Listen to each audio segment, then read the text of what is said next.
Hai, salam Bapak Mama Saudara yang dikasihi Tuhan. Selamat bertemu dan berjumpa kembali.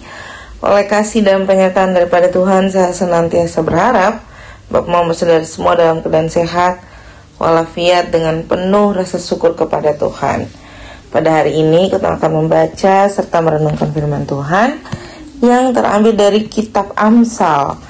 Amsal pasal 13 ayat 13 hingga ayatnya yang ke-25. Sebelum membaca serta merenungkan firman Tuhan, saya mengundang kita menyatukan hati dan pikiran di dalam doa. Kita berdoa. Bapa di dalam surga, Bapa yang kami sembah lewat anakmu Yesus Kristus, terima kasih Tuhan untuk kasih setia dan penyertaan Tuhan di dalam kehidupan kami. Kami boleh bangun di pagi hari dengan tubuh sehat dan nyaman, serta menikmati berbagai aktivitas kami Tuhan. Pada saat ini Tuhan, kami akan membaca serta merenungkan akan firman Tuhan. Kami mengundang Tuhan hadir di tengah-tengah kami, menguduskan hati dan pikiran kami. Biarlah apa yang kami baca, apa yang kami dengar, semuanya itu boleh menjadi kekuatan bagi kehidupan kami. Mengampuni salah dan dosa kami. Di dalam nama Yesus Kristus kami telah datang dan berdoa. Amin.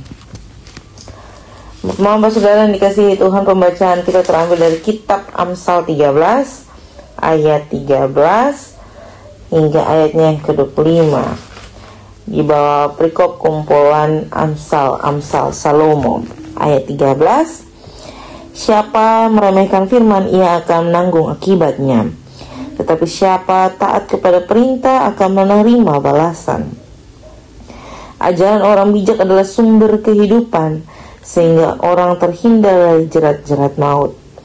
Akal budi yang baik mendatangkan karunia, tetapi jalan pengkhianat mencelakakan mereka. Orang cerdik bertindak dengan pengetahuan, tetapi orang bebal membeberkan kebodohan.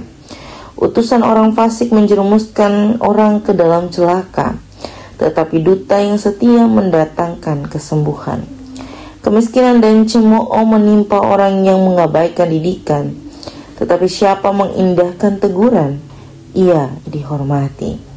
Keinginan yang terlaksana menyenangkan hati, menghindari kejahatan adalah kekejian bagi orang bebal. Siapa bergaul dengan orang bijak menjadi bijak, tetapi siapa berteman dengan orang bebal menjadi malang. Orang berdosa dikejar oleh malapetaka, tetapi ia membalas orang benar dengan kebahagiaan. Orang baik meninggalkan warisan bagi anak-anak cucunya, tetapi kekayaan orang berdosa disimpan bagi orang benar. Huma orang miskin menghasilkan banyak makanan, tetapi ada yang lenyap karena tidak ada keadilan. Siapa tidak menggunakan tongkat, benci kepada anaknya, tetapi siapa mengasihi anaknya, menghajat dia pada waktunya. Orang benar makan sekenyang-kenyangnya, tetapi orang fasik menderita kekurangan. Demikian juga akan firman Tuhan yang dikatakan berbahagia adalah setiap kita yang tidak hanya membaca, mendengar, tetapi mau melakukan dalam kehidupan kita hari lepas hari. Salam Bapak Saudara yang dikasihi Tuhan, selamat bertemu dan berjumpa kembali. Hari ini kita kembali diajak untuk belajar dari kitab Amsal. Terlebih khusus hari ini tentang kumpulan Amsal Salomo. Bapak Saudara yang dikasihi Tuhan, pembacaan dari ayat 13 sampai ayat 25. Di situ berisi berbagai perbandingan yang dilakukan oleh pengamsal untuk dapat memberikan ketong sebuah pengertian yang mendasar di dalam ketepung kehidupan. Setiap kali berbuat kebajikan akan mendapatkan sesuatu. Setiap kali berbuat dosa akan mendapatkan sesuatu. Setiap kali ketong ada di dalam dosa, ketong pasti mendapatkan malapetaka. Setiap kali ketong menjadi orang-orang bijak, ketong akan bijak. Setiap kali lingkungan yang buruk, ketong ada di dalam lingkungan itu, ketong akan tinggal di dalamnya. Ketong akan bebal, ketong akan hidup di dalamnya. Tetapi kalau ketong bergaul dengan orang-orang bijak, ketong akan menjadi bijak. Bapak Saudara yang dikasihi Tuhan, tentu kumpulan Amsal Salomo yang ketong baca mengingatkan ketong pada pribadi lepas pribadi ketong. Terus bilang kalau baca Amsal ini, dia berisi dengan hikmat dan pengetahuan yang membedakan dengan kebodohan. Dia betul-betul memberikan contoh nyata dalam kehidupan yang mengajarkan ketong bagaimana ketong betul-betul harus berhikmat dengan setiap kondisi yang ada di dalam ketong kehidupan. Entah itu dalam lingkungan keluarga, entah itu dalam lingkungan pelayanan, entah itu dalam lingkungan pekerjaan sekalipun. Saya mau bilang bahwa 3 lingkungan itu, dan lingkungan bermasyarakat ya, 4 lingkungan itu sebenarnya memberikan pengaruh yang berbeda-beda. Tergantung bagaimana ketong melihat pengaruh itu dan mengambil pengaruh itu menjadi sebuah pembelajaran dalam kehidupan. Kenapa saya bilang begitu?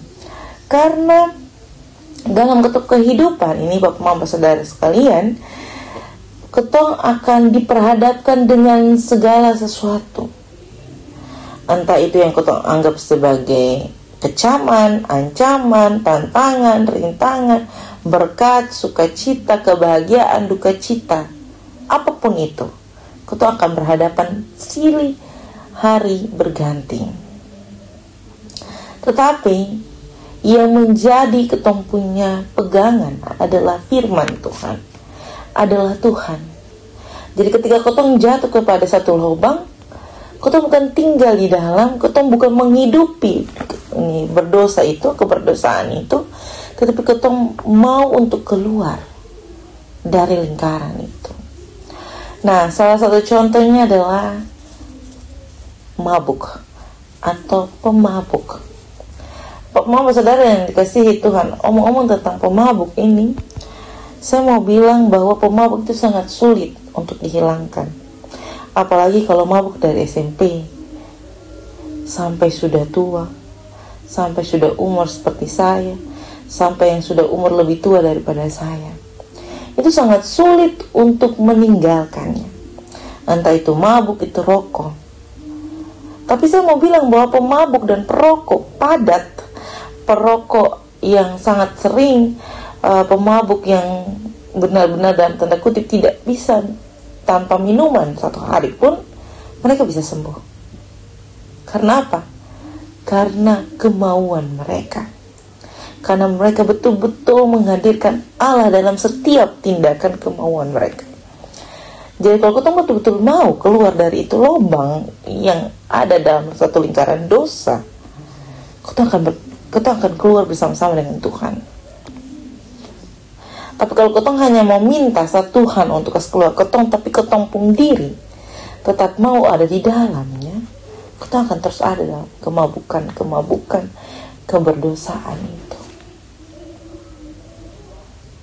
Bapak Mama Saudara yang dikasihi Tuhan, apa yang dia sampaikan oleh pengamsal pada pagi hari ini, saya mau bilang bahwa mari ketong belajar untuk sembuh dari segala sesuatu.